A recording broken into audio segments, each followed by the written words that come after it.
Well, we've been talking about Triple Crown races, the road to the Derby on Horse Sense for as long as I can remember, and probably since we started Horse Sense 2.0. But the culmination of it, or the final leg, is probably the better way of putting it. The Belmont Stakes is this Saturday coming up at Saratoga. Yes, not Belmont.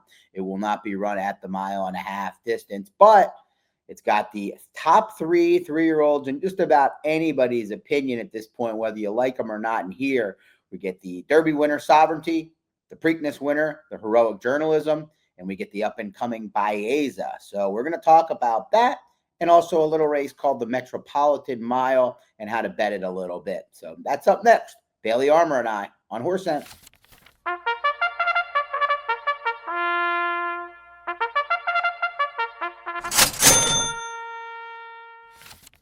Welcome back to another edition of Horse Sense. As always, I'm your host, Bailey Armour, joined alongside Guinness World Record speed walker, Scott Shapiro.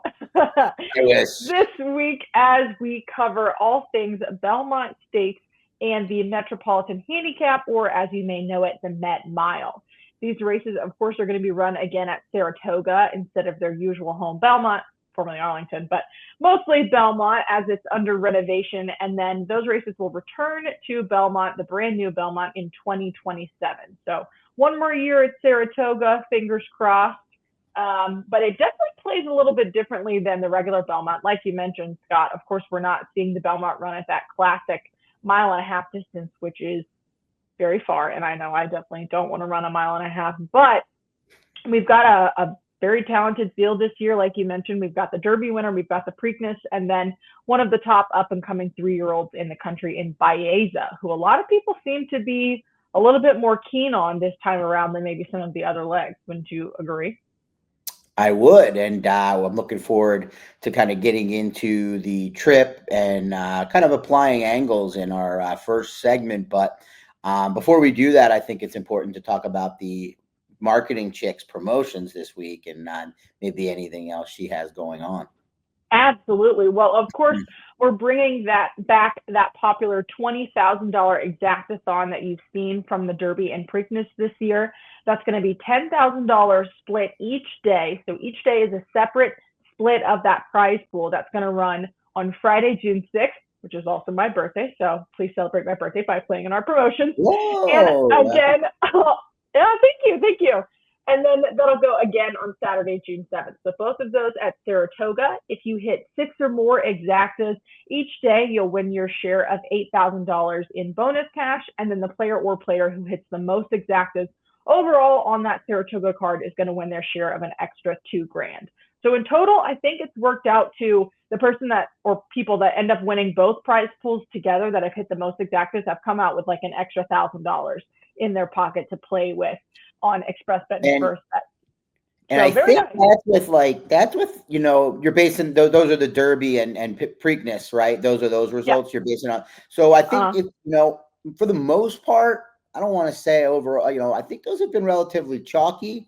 That might be the case again here at Saratoga this weekend, but if not, I think those numbers would go up quite significantly. In addition to the better price exacta winnings that you're getting, hopefully you'll get that extra bonus cash on top. So it's a pretty fun promotion. It's one that I like and that people have seemed to like as we've gone through the racing calendar. So the final big one, so to speak, on the final leg of the Triple Crown. What about tournaments this week, Scott? Can you tell the people what we've got going on? Yeah, best of luck to anybody that's already qualified or is planning on spending the $1,500 upfront with the Belmont Challenge. 1,500, 1,000, and 500. 500 into the tournament pool. 1,000, of course, to your bankroll. We're recording this on Thursday. Thursday and Friday, there are $100 qualifiers or feeders, however you like to say it, to maybe to cut down the cost of those quite a bit. So if you watch this in time, you'll have a chance to maybe get one shot at $100 instead of $1,500 in the buy-in. But those are a lot of fun and should get a good crowd for that. And I'm also looking forward to a Spaces Chappy Hour, we like to call it in these parts. And I'm going to have Travis Stone on, the voice of the Kentucky Derby, but a man that is from upstate New York. And in fact, I've spent a couple of days with him at Saratoga in the past. His family still lives up there. So, he was brought up in the NYRA scene and just happens to have, like me, ended up in Kentucky. Well, I did. But so looking forward to diving into the card with Travis, a very sharp handicapper, as well as, in my opinion, one of, if not the best race callers in the game. Oh, absolutely. I will definitely be tuning into that one. What time is that going to be on Saturday? A little bit of an earlier start than normal. We usually go 9, but 8:30 a.m. They're starting, I think, at 10:45. So, and I know people like to watch talking horses, so didn't want to conflict with that too much. Maybe a pre-talking horse, a preview for talking horses, and Andy Sterling. People like to watch him for a number of different reasons, but Andy is definitely one of the best, if not the best, at what he does in the game, Sure. whether you love him or dislike him. Absolutely. Well, I'll be sure to set my alarm for 8:15 on Saturday so I can tune into this week's Happy Hour. Sounds like a good one. Sounds good. And if you happen to miss it or you're on the West Coast, I do record these and we'll share that on my at Scott Chap 34, as you see at the bottom. So that's that, and excited to get into these races.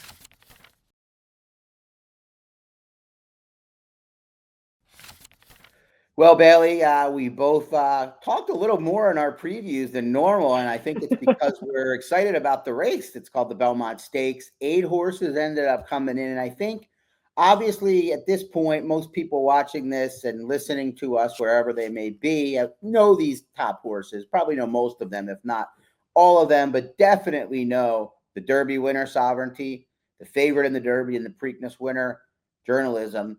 And then Baeza, who maybe isn't as much of a household name, but should be, because he almost beat Journalism in the Santa Anita Derby. And then he was way out in the parking lot from when they broke in the Derby and still was finishing well to finish third. So I think we're all pretty aware that those are the 3 main characters. But really what we need to talk about is the race, how the race is going to play out. In my opinion, I think that's going to dictate which of these wins, or maybe if we get a surprising upset. But before that, let me just send it to you on your thoughts on maybe how you see it playing out. And I don't mean to say amateur, like you don't understand, but how you see playing it out. And maybe we can, from your less experienced perspective, and we'll take it from there. Yeah, I think you've definitely got kind of some midfield or so in terms of where they'll be breaking from the gate, horses that are going to try to send right up to the front. Of course, Rodriguez being one of those, Crudo and his early speed probably being another one. I think that both Sovereignty and Journalism, and then probably Baeza as well, pretty much drew perfectly in this race for the way that they run. I know that we probably have different opinions. I'm going to call for timeout. It's an 8-horse field with a long stretch to get to the first turn. Why does post matter? Post always matters. You know that I think that. We've had this discussion like 8 million times. Yeah, I need you to write a 1,000-word essay on why the post. After this, I don't want to wait. I don't think the people want to. We don't have enough time for that right now. I want to know why the post would possibly matter when you have the entire length of the stretch to sort each other out. I mean, you're only going 1.25 miles, though. It's not like you're going 1.5 miles at the regular Belmont distance. So you have to know when to push, when to conserve, and the way that you break from this pack is going to impact that. How can you not think that post matters at all? I think getting out of the gate matters. I don't think which gate they're breaking from matters 1 iota in this race. Not one. Well, we can agree to disagree. So we'll go on. Yeah. And that's fine. I like challenging you. It's fun. No, it's fine. This is one opinion that I will stick to, and I will not let you talk me off like some of our other segments. Anyways, like I said, I think that where they are drawn will set up perfectly for, a couple of these big contenders here, regardless of what Scott in his wrong opinion think. That's fine. You're entitled to that. But in the way that we saw the Derby run and the way that we saw the Preakness run, if you are Sovereignty and the Mott camp, now you know that Journalism has to be able to hunt down a target. I mean, Gosger was crazy loose on the lead like we saw in the Preakness, and Journalism just ran down and picked him off. You can't let anyone get in front of Journalism that close to the end because he's just going to close like that. So you have to close over him being a moderate closer, a shallow closer, is that what we called him a couple of weeks ago? instead of being a deep closer. So it's an 8-horse field. Obviously, anything could happen, but that's definitely how I see it playing out, at least on Thursday. Well, I don't, that I do think the one point that I, think that you've made a couple of times that is a very legit point. I don't know if it's 100% proven because he's only really been passed by one horse ever, but he might want to target. That is a legitimate way that horses, some horses need the lead, quote unquote, and others will not run as well when they have the lead. There was a turf horse. I can't think of the horse. Maybe it was one of the races. Oh, it was the Cherie DeVoe horse last weekend. Brilliant Birdie. Brilliant Birdie was sent to the lead. He was the fastest horse. He was the favorite. Brian Hernandez just kind of saw it. And I understand what he saw, but the horse just didn't run at his best because he didn't have a target. So that I understand, but I don't think Sovereignty is going to change anything he does. He's a dead closer, right? So they're gonna. You think Junior Alvarado is going to be cognizant of moving it before Umberto? I would think so. And I mean, I would think that that's at least a conversation that they've had, right? Like you want to obviously break sharply and be tactical in that pack or whatever, only 8-horse field, long stretch, whatever. But you have to be able to sit off of him. If you get in front of him, he's going to close over you. I mean, I think he run him down last time. Yeah. Well, why would they want to do again? Right, but if he's in front, so I mean, I guess what you're saying is both jocks are going to want to make the final run, and I guess it's not. We'll see who can do that. To me, let's talk about. I want to just talk for how I see the race shape playing out, and then we can finally give thoughts on who we like to win the race. But for me, you talked about Rodriguez and Crudo, and I think them, entering the race, obviously changed the dynamic a ton. It looked at first like, neither of those horses might enter. And it looked like it was going to be a paceless, compact field with these three great horses, none who do want to run on the lead, right? So they great, when Rodriguez was entered solo before Crudo got entered earlier, I think it was just earlier this week, but it was later. It was later in the game. Yeah. I mean, Rodriguez looked like he might be loose, and I thought that might be his chance, even though I'm very leery on this whole pattern that Bob has brought this horse in on. It feels to me like they want to run this horse, not this race is for, the race that's ready for him. He would have scared me while fading without Crudo. I hear some, some sharp handicappers, including one of the sharpest, our own Jeff Siegel, picked the horse. I just can't get there. This does not scream out to me.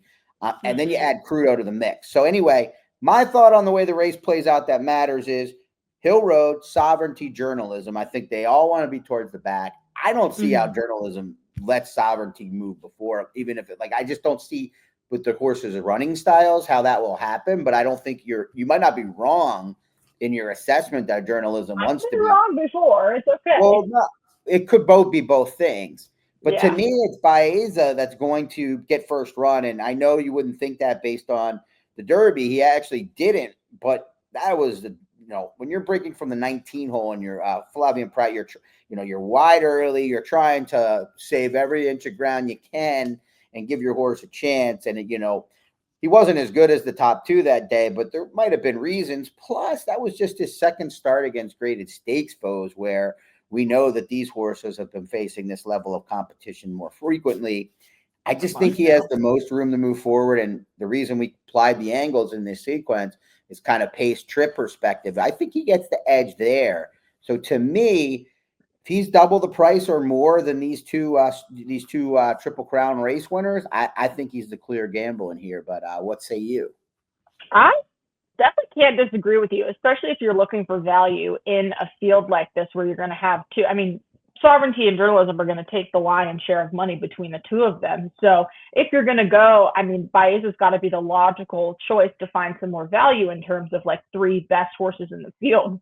Bless you. I hope you're okay. Don't let me. Can I ask you something? Do you think, like I do, that there's a decent chance, or at least a significant chance, that Baeza is on the same level as these two, or do you think that's a reach? Oh, no, absolutely. I think you're absolutely right. I don't think that I quite felt that way before the Derby. I think the Derby definitely stamped him and the caliber of horse that he is. I know that I'll be playing him along with Sovereignty, probably trying to beat Journalism. I think he has a very, very fighting chance to win this race on Saturday. Absolutely. All right. Well, me too. And maybe we'll talk a little bit in the next sequence about some wagers that are, horizontal wagers that go along with the Belmont, which is obviously the feature race. But we'll save it till the next segment. What do you say? I think you are probably right about that.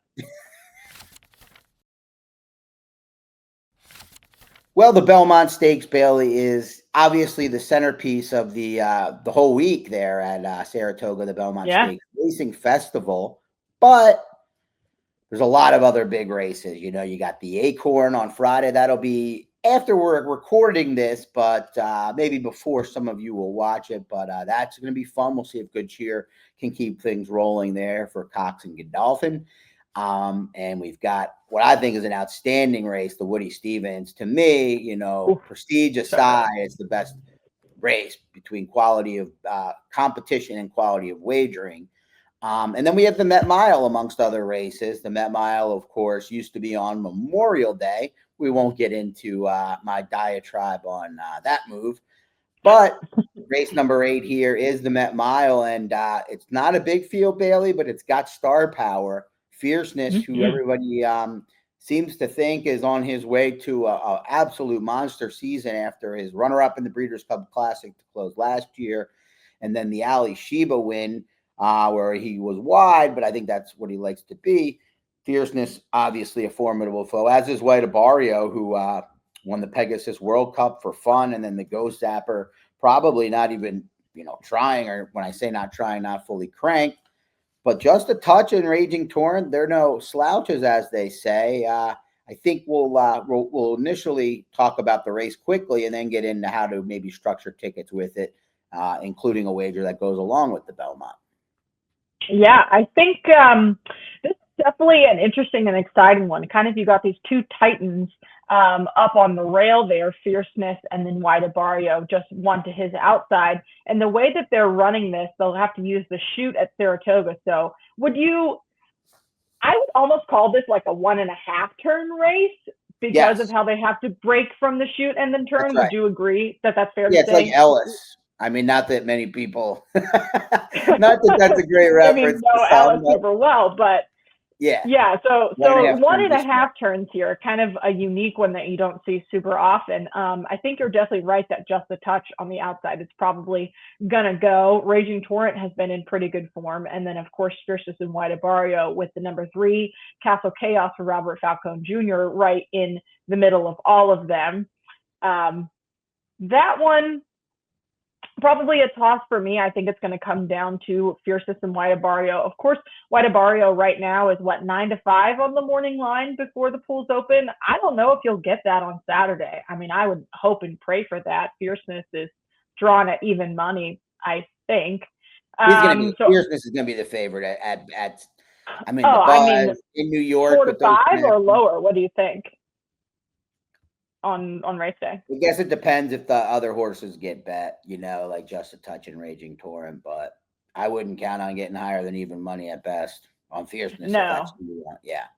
Yeah, no, I don't think so. I think that White Barrio, like you said, he kind of won the Ghost Zapper for fun, basically, was definitely not fully cranked that day. Fierceness probably in better lifetime form maybe than we've seen him when he won the Ali Sheba. I mean, those speed figures that he was putting up there were insanely impressive.